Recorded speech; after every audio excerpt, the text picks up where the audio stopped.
Hey there, folks. I'm Mark, in affiliation with Spectrum Pulse, and we got a quieter week, and a Brent Faiyaz album bomb. And this, it's Billboard BREAKDOwn.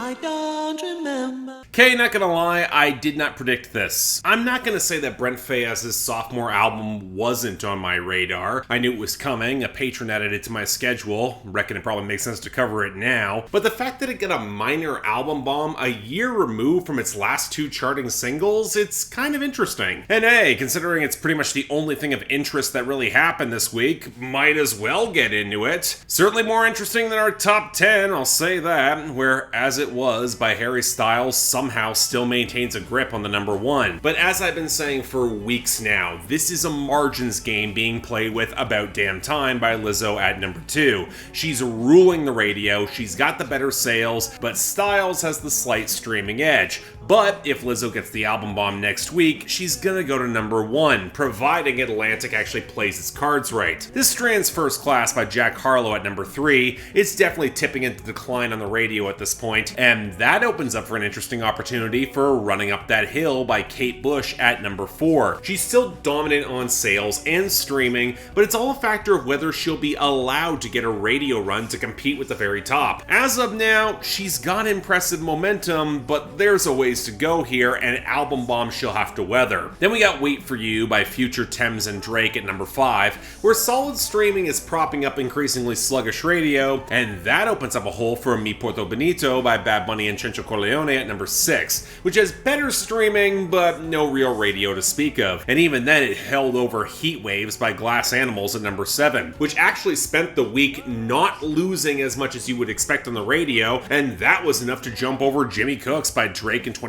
Savage at number 8, which only has streaming and it's dripping off over there. The song I expect to make more of a move is probably Break My Soul by Beyonce at number 9, which is surging on the radio and it's got great sales, but man, that streaming drop off is not a good sign. I might be personally lukewarm on the song, but I thought Beyonce's star power would have given this a little more behind it. Finally, there's Big Energy by Lotto, Mariah Carey, and DJ Khaled at number 10. It's here because the radio is stable, if slipping, basically because it's not facing significant challengers right now on the charts. Fun stuff. But fine, what about our losers and dropouts? Well, outside of the majority of new arrivals last week getting booted off, somehow the only major dropout is Right On by Lil Baby, falling considerably short and likely missing the year-end list. We'll see if this comes back when Lil Baby likely gets his album bomb in a couple of weeks, presuming the project actually drops this Friday, because there's no way he's going head-to-head with Beyonce. He did say he was coming in July, and for our losers, well, Hot Shit by Cardi B, Kanye West, and Lil Durk dropped off the debut to 34, and then we saw a succession of continued losers like Hold My Hand by Lady Gaga at 80, Bam Bam by Camila Cabello and Ed Sheeran at 85, Ghost Story by Carrie Underwood at 96, and Te Felicito by Shakira and Raul Alejandro at number 100. Outside of that, When You're Gone by Shawn Mendes slid to 70, To the Moon by J&R Choi and Sam Tompkins fell to 88. That is probably going to be gone next week. It might actually wind up missing the year-end list. Un Ratito by Bad Bunny dropped to 95, and Cash In, Cash Out by Pharrell featuring 21 Savage and Tyler the Creator is at 99. I really did hope this would have picked up a bit more. Kind of disappointing that it's flopping. Now, as expected, there's not really much in the way of gains or returns this week, and when it comes to the gains, I ain't worried by One Republic continuing to surge at 31, but Bad Habit by Steve Lacy jumped up big to 50. Hey, maybe at some point, with a little bit more exposure, the song might actually click for me. But again, the bigger story comes with our returns, as both of Brent Faiyaz's early singles jump back onto the charts, with Gravity with DJ Dahi and Tyler the Creator back at 74, and Wasting Time with Drake back at 98. And that goes into the album bomb, which under my new rules, it contains 7 songs that fall under the top 40, and that pretty much encompasses the entire album bomb. So for the songs that are neither the best nor the worst here, FYTB with Joony at 97, the Off-Kill filter vibe kind of clicked in a modern Isaiah Rashad way. Don't know what to tell you. Heal Your Heart Interlude at 93, Price of Fame at 67, and All Mine at 42. I mean, I know this one blew up because the synths are trending towards that mid-2000s direction, and it's a pretty straightforward drunken love jam, probably the easiest for crossover, but didn't quite click, at least for me. But man, it looks like we're actually gonna get a reasonably sized episode as a result here. So let's get started with number 91, Ghetto Gadsby by Brent Faiyaz featuring Alicia Keys. I'm Gadsby. I'm probably faded when you see me on the TV, I can't help that.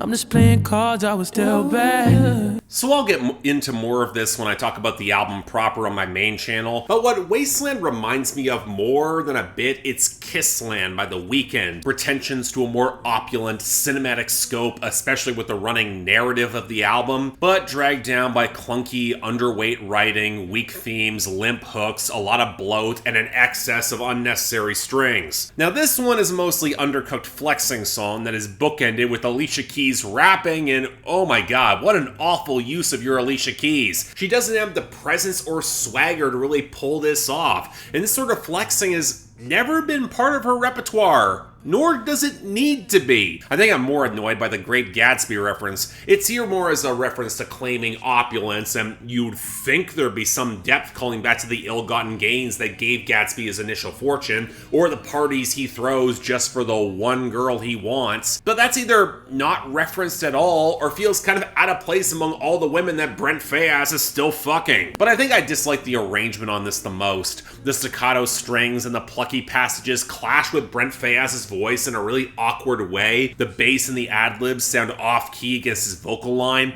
and the lack of more percussion until the snap comes in really does not help with a sense of momentum. So yeah, just a complete misfire. Didn't like it at all. Next, number 86, Last Lass by Burna Boy.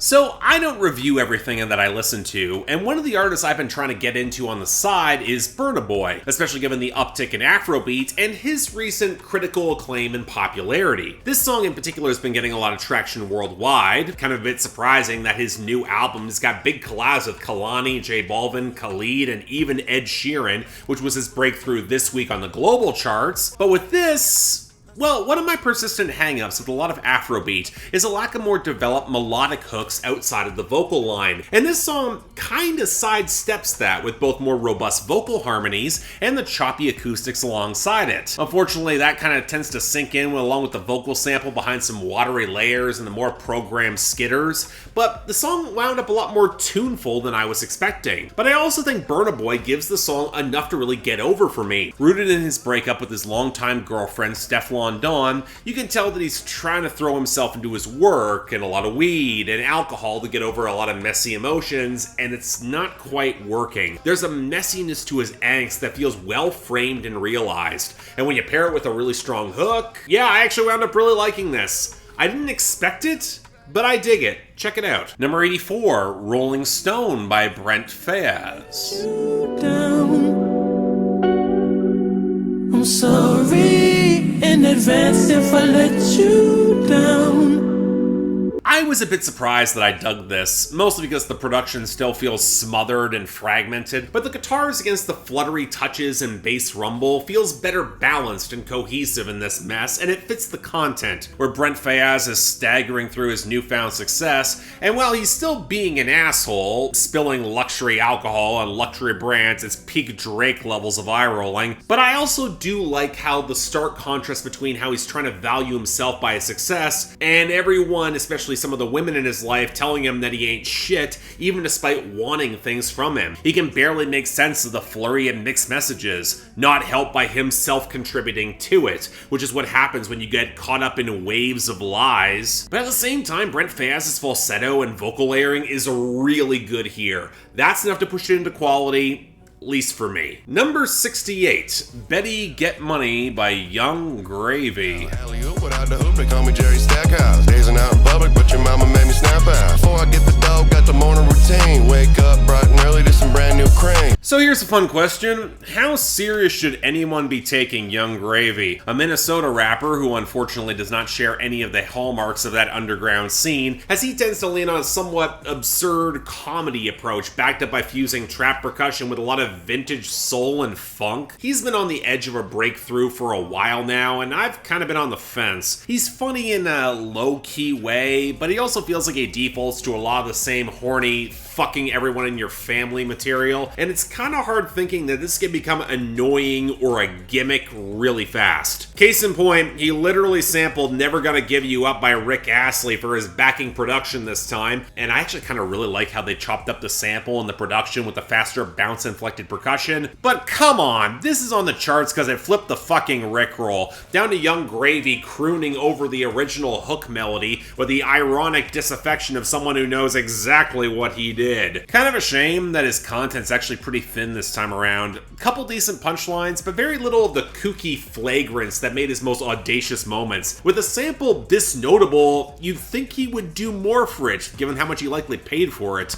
I don't know, the risk with songs like this is that they feel like gimmicks to the rest of the chart at large, and as much as this is fine for what it is, it's still a very obvious gimmick.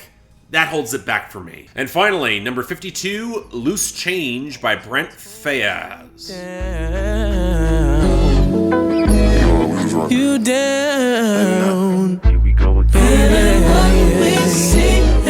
What it seems or feels, girl. How do you get No ID and Raphael Sadiq writing and producing credits and you don't get quality? Yeah, the production sounds rich amidst the chimes, the wells of strings, the synths off the more jagged main cello line, with no real percussion until a bit of a bassy patter comes in for the final hook. But when they start dropping pitch-shifted vocals and these flat buzzy synths and stacking the main, and yet a coherent hook cannot be built out of it, something has gone very wrong here. But what I think might be more obnoxious is Brent Faiyaz himself. He's always walked a very fine line being the lightly toxic Casanova type and tilted towards flat unlikability. And this song with its tenuous relationship through line, where it seems like she's talking too much or lying on him or doesn't understand his hard work or struggle, but he also fully doesn't grasp his own plan because of drug abuse and pressure, and how much does anything he says or puts on record matter in the end? Except he clearly thinks it does, because he pushes back on this girl for not putting in their due, and then saying sometimes he wants to beat her ass. Yes, I know he pushes back from all of that, and the entire song is drenched in sarcasm, and hey, it's all about love and how they could come back together maybe, except it doesn't work in the context of the album. And then you can argue that the incoherence is part of the point of a collapsing, messy relationship. Man, it sounds like something I sure as hell don't want to revisit. Like the other missteps on the album, it wants to deflect from how much it all really means to him, but also he clearly has bought into it with the clumsy bombast. It's just an unpleasant mess that I did not like. And yeah, to the surprise of nobody, it's one of the worst of the week. The dishonorable mention to Ghetto Gadsby with Alicia Keys as the worst of the week. I'm sorry, that reference doesn't work, and neither does Alicia Keys on the song. Really disappointed there. Not to worry though, Brent Faiyaz is getting an honorable mention this week with Rolling Stone, but best of the week is going to Last by Burna Boy. That was a really nice surprise. I really liked it. Next week, I mean, it should be the Lizzo album bomb, but given that her streaming's always been kind of tenuous, we will have to wait and see. But until then, I'm Mark, you're watching Billboard Breakdown, affiliated with Spectrum Pulse, and I'll see you next time.